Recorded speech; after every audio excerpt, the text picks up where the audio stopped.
ಜಾತಿ ಗಣತಿಗೆ ಸಂಬಂಧಪಟ್ಟ ಹಾಗೆ ಬಿಜೆಪಿಯವರ ವಿರೋಧಕ್ಕೆ ಸಚಿವ ಮಧು ಬಂಗಾರಪ್ಪ ತಿರುಗೇಟನ್ನ ಕೊಟ್ಟಿದ್ದಾರೆ. ಬಿಜೆಪಿಯವರು ಗಣೇಶ ಹಬ್ಬ ಬಂದ್ರೆ ಗಲಾಟೆ ಮಾಡ್ತಾರೆ, ಗಲಾಟೆ ಹಬ್ಬ ಮಾಡ್ಬಿಡ್ತಾರೆ, ಬೇಕು ಅಂತಾನೆ ಗೊಂದಲ ಮೂಡಿಸುವಂತಹ ಕೆಲಸ ಈ ವಿಚಾರದಲ್ಲೂ ಆಗ್ತಾ ಇದೆ. ಎಲ್ಲ ಸರಿ ಇದೆ ಅನ್ನುವಂತಹ ಟೈಮ್ನಲ್ಲಿ ಬಿಜೆಪಿಯವರು ಹುಳಿ ಹಾಕಿಬಿಡ್ತಾರೆ ಅಂತ ಹೇಳಿ ಜಾತಿ ಗಣತಿ ವಿರೋಧದ ಬಗ್ಗೆ ಸಚಿವ ಮಧು ಬಂಗಾರಪ್ಪ ಟಾಂಗ್ ಕೊಟ್ಟಿದ್ದಾರೆ. ಗಣತಿಗೆ ಶಿಕ್ಷಕರನ್ನ ಬಳಸದೆ ಪರ್ಯಾಯ ವ್ಯವಸ್ಥೆ ಇಲ್ಲ, ಕೇಂದ್ರ ಶಿಕ್ಷಕರನ್ನ ಬಳಸದೆ ಯಾರನ್ನ ಬಳಸುತ್ತೆ ನೋಡೋಣ, ಶಾಲಾ ರಜೆ ವೇಳೆ ನಾವು ಬಳಸಿಕೊಳ್ತಾ ಇದೀವಿ ಅಂತ ಹೇಳಿ ಸ್ಪಷ್ಟೀಕರಣವನ್ನ ನೀಡಿದ್ದಾರೆ. ST ಅಂತ ಹೇಳಿ ರಿಸರ್ವೇಷನ್ಸ್ ಹೆಂಗ್ ಕೊಡ್ ಸ್ವಲ್ಪ ಹಿಸ್ಟ್ರಿ ತಿಳ್ಕೋಬೇಕು. ಬಿಜೆಪಿಯವರು ಗಣೇಶ ಹಬ್ಬ ಬಂದ ತಕ್ಷಣ ಅವರಿಗೆ ಗಲಾಟೆ ಮಾಡೋ ಹಬ್ಬ. ಯಾವ್ದಾದ್ರು ಎರಡು ಧರ್ಮದ್ದು ಸಂಭ್ರಮ ಮಾಡ್ತಾ ಇದ್ದಾರೆ ಅಂತ ಹೇಳಿದ್ರೆ ಅದು ವಿರುದ್ಧ ಹೆಂಗೆ ಏನ್ ಮಾಡಬೇಕು ಅಂತ ಹೇಳಿ ನೋಡಿ.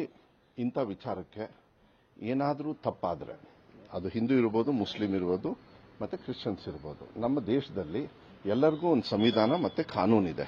ಆ ಕಾನೂನು ಶಿಕ್ಷೆ ಕೊಡ್ತಕ್ಕಂಥದ್ದನ್ನ ನಾವು ಮುಂದೆ ತರಬೇಕಾಗತ್ತೆ ಅಷ್ಟೇ. ಅವ್ರ ಜಾತಿ ನೋಡಿ ಧರ್ಮ ನೋಡಿ ತರ್ತಕ್ಕಂಥದ್ದು ಅದು ಸಂಪ್ರದಾಯ ಅಲ್ಲ. ಆದರೆ ಈ ಏನು ಸಿದ್ದರಾಮಯ್ಯ ಸಾಹೇಬರು ವಿಶೇಷವಾಗಿ 10 ವರ್ಷದ ಹಿಂದೆನೆ, ಯಾಕೆಂದ್ರೆ ನಾವು ಅವಾಗ ವಿರೋಧ ಪಕ್ಷದಲ್ಲಿದ್ವಿ, ಇದನ್ನ ಸಮಾನತೆ ತರ್ತಕ್ಕಂಥದ್ದು ವಿಚಾರಗಳನ್ನ ಮತ್ತೆ ಹೊರಗಡೆಗೆ ಕೆಲವು ವಿಚಾರಗಳನ್ನ ಚರ್ಚೆಗೆ ಬಂದಾಗ ಅದನ್ನ ಗಮನ ತಗೊಳ್ತಕ್ಕಂಥದ್ದು. ಈಗ ಮಾದರ ಕ್ರಿಶ್ಚಿಯನ್ಸು ಅಂತ ಹೇಳಿ ಬಂತು. ನಾನೇ ಮೊನ್ನೆ ಒಂದು ಬಸವಣ್ಣವರ ಒಂದು ಯಾತ್ರೆ ನಡೀತಾ ಇದೆ, 4ನೇ ತಾರೀಕು ಸಮಾರೋಪ, 5ನೇ ತಾರೀಕಲ್ಲಿ ಇದರಲ್ಲಿದೆ, ಇಲ್ಲಿ ಪ್ಯಾಲೇಸ್ ಅಲ್ಲಿ.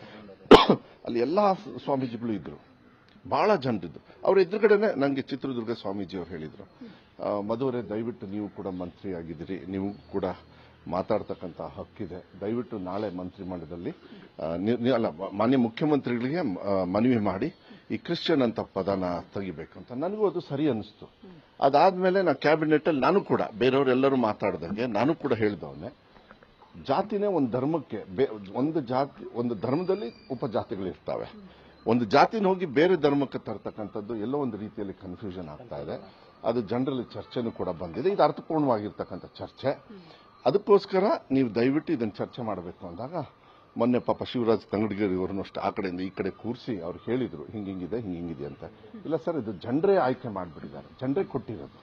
ಜನರೇ ಏನ್ ಮಾಡ್ತಾರೆ ಹೇಳ್ತಾರೆ ಹಿಂಗೆ ನಮ್ದು ಹಿಂಗೆ ಬರ್ಸಿ ಅಂತ. ಈಗ ಯಾರೊಬ್ರು ಈಗ ಇಳವಾಸು ಕೇರಳದಲ್ಲಿ ಅವ್ರು ಕ್ರಿಶ್ಚಿಯನ್ಸ್ ಕನ್ವರ್ಟ್ ಆಗಿದ್ದಾರೆ, ನಾವು ಇಳವ ಕ್ರಿಶ್ಚಿಯನ್ಸ್ ಅಂದ್ಬಿಡ್ತಾರೆ.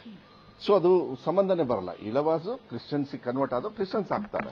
ಸೊ ಇಂಥ ಚರ್ಚೆ ಬಂದಾಗ ಗೊಂದಲ ಸೃಷ್ಟಿ ಆಗುತ್ತೆ, ನಮ್ಮಿಂದ ಆಗೋದು ಬೇಡ ಅಂತ ಹೇಳಿ ಅದನ್ನ ಇಲ್ಲ ಕ್ರಿಶ್ಚಿಯನ್ಸ್ ಪದ ತೆಗಿಬೇಕು ಅಂತ ಮಾನ್ಯ ಮುಖ್ಯಮಂತ್ರಿಗಳು ನಿನ್ನೆ ಹೇಳಿದ್ದಾರೆ, ಸ್ಪಂದನೆ ಮಾಡಿದ್ದಾರೆ.